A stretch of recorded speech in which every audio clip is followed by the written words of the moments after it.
Bulletin की शुरुआत करते हैं और सबसे पहले बात करते हैं विधानसभा के बजट सत्र की। दरअसल राज्यपाल के अभिभाषण पर चर्चा, नेता प्रतिपक्ष गुलाब चंद कटारिया अपनी बात रखेंगे। वहीं 5 बजे से मुख्यमंत्री अशोक गहलोत का भी जवाब होगा। बीजेपी ने 6 मंत्री विधायकों के खिलाफ विशेषाधिकार हनन का नोटिस दिया है। नोटिस में कहा गया कि विधायकों पर दबाव देकर इस्तीफे दिलवाए गए। विधानसभा में सुनाई दी जनहित के मुद्दों की गूंज।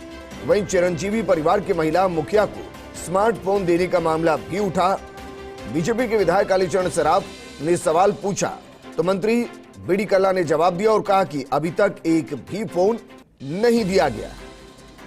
चिरंजीवी योजना से जो महिलाएं जुड़ी हैं उनको स्मार्टफोन और 3 साल का इंटरनेट देने की घोषणा की गई थी, लेकिन जब यह सवाल आज पूछा गया तो कहा गया कि नहीं, अभी तक किसी को भी मोबाइल नहीं दिया गया है। और ये तस्वीर आपको दिखा रहे हैं मुख्यमंत्री अशोक गहलोत विधानसभा पहुंच गए हैं। 5 बजे उनका संबोधन होना है, अभिभाषण पर जवाब दिया जाना है। उनके साथ उनके सलाहकार सीएम लोढ़ा उनको रिसीव करने पहुंचे हैं। मंत्री महेश जोशी हैं, महेंद्र चौधरी हैं और भी कई नेता उनको रिसीव करने पहुंचे हैं। पहले नेता प्रतिपक्ष गुलाब चंद कटारिया का संबोधन होगा और उसके बाद मुख्यमंत्री अशोक गहलोत 5 बजे अभिभाषण पर जवाब देंगे। ये तस्वीर आपको दिखा रहे हैं विधानसभा की। मुख्यमंत्री अशोक गहलोत विधानसभा पहुंच चुके हैं और अभिभाषण में मुख्यमंत्री न सिर्फ विपक्ष के लगाए गए आरोपों के जवाब देंगे, बल्कि जो इस बार का बजट है और जो राज्यपाल का अभिभाषण उसके महत्वपूर्ण बिंदुओं पर भी लगातार चर्चा की जाएगी। ये तस्वीरें आपको दिखा रहे हैं विधानसभा की। मुख्यमंत्री अशोक गहलोत विधानसभा पहुंच चुके हैं। राज्यपाल के अभिभाषण की चर्चा पर वो जवाब देंगे। उनसे पहले नेता प्रतिपक्ष गुलाब चंद कटारिया संबोधित करेंगे। इस दौरान सरकार की आलोचना करते हुए वो किन किन मुद्दों को उठाएंगे ये देखना दिलचस्प होगा, लेकिन माना जा सकता है कि पेपर लीक के प्रकरण को वो पुरजोर तरीके से उठाएंगे। इसके अलावा फसल खराबे का मुद्दा हो सकता है,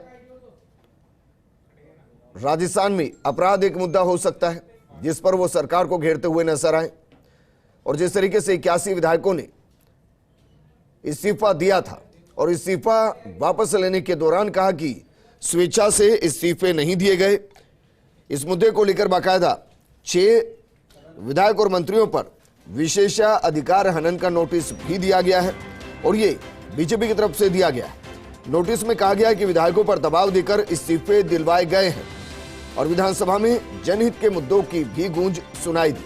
आज हो सकता है कि गुलाब चंद कटारिया जब संबोधित करें, जब वो सदन के पटल पर बतौर नेता प्रतिपक्ष बोले, उस दौरान हो सकता है स्मार्टफोन का मुद्दा भी वो उठाते हुए नजर आए, क्योंकि सरकार की बीते साल की बजट घोषणा थी और इस बजट सेशन से पहले मंत्री बीडी कल्ला ने खुद माना है कि किसी को एक भी मोबाइल इस योजना के अंतर्गत नहीं दिया गया।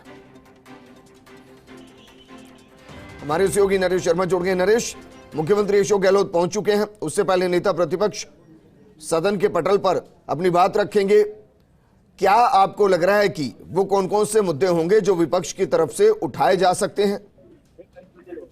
देखिए विजेंद्र, अभी कुछ ही देर में जो नेता प्रतिपक्ष अपनी बात रखेंगे और विभिन्न मुद्दे, खासकर कानून व्यवस्था को लेकर, खासकर जो बजट घोषणाएं हुई है उनकी क्या स्थिति रही 1 साल में, उनको लेकर अपनी बात रखेंगे। इसके अलावा जो भी कह सकते हैं पेपर लीक का जो मुद्दा है, कानून व्यवस्था का मुद्दा है, युवाओं से जुड़ा मुद्दा है, महिलाओं से जुड़ा मुद्दा। ठीक है नरेश, आपको रोकना चाहेंगे। नेता प्रतिपक्ष गुलाब चंद कटारिया सदन को संबोधित कर रहे हैं, क्या कुछ कह रहे हैं, सुनिए सर।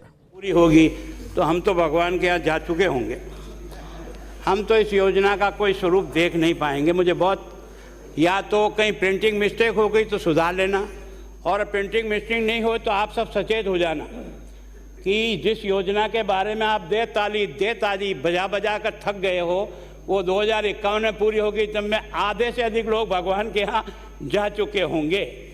मैं सोचता हूँ कि ये राज्यपाल का अभिभाषण, मैं ये कल्याण सिंह जी के द्वारा जो 15वीं विधानसभा के प्रथम सत्र में जो भाषण पढ़ा है, उस पर ही सरकार का पूरा 5 साल का काम टिका हुआ है। मैं उसके बारे में उनका राज्यपाल के अभिभाषण का पैरा नंबर 10, जिस पर आप दे ताली थक नहीं रहे हो, मैं पढ़ रहा हूँ। सरकार ने जन घोषणा पत्र को नीतिगत दस्तावेज के रूप में अंगीकार कर आम जन के किए गए वादों को पूरा करने के साथ ही उसकी उम्मीदों पर खरा उतरने की दिशा में ठोस कदम बढ़ाए हैं।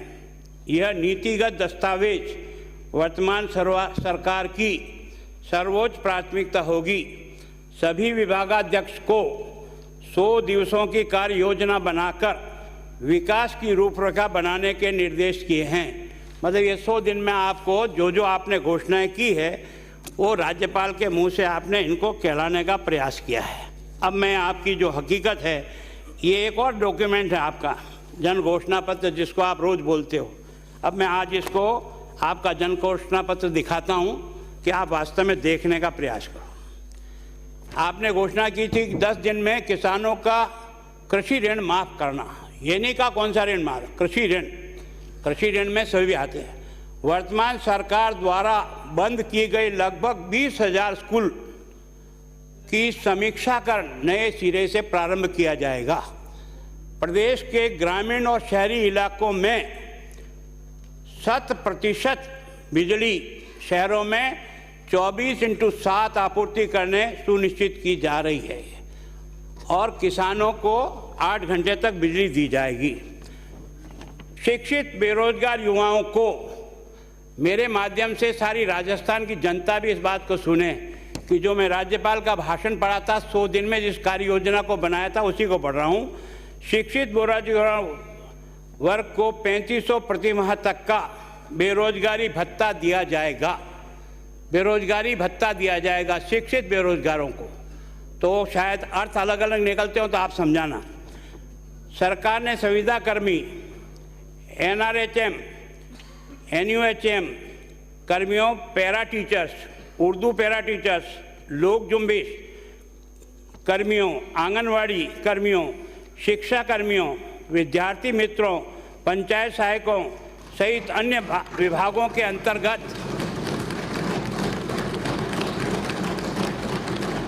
आपके आने के पहले मैंने आपका एक पढ़ा है, जैसे आपको पता लग गया, आपने ईस्टर्न कैनाल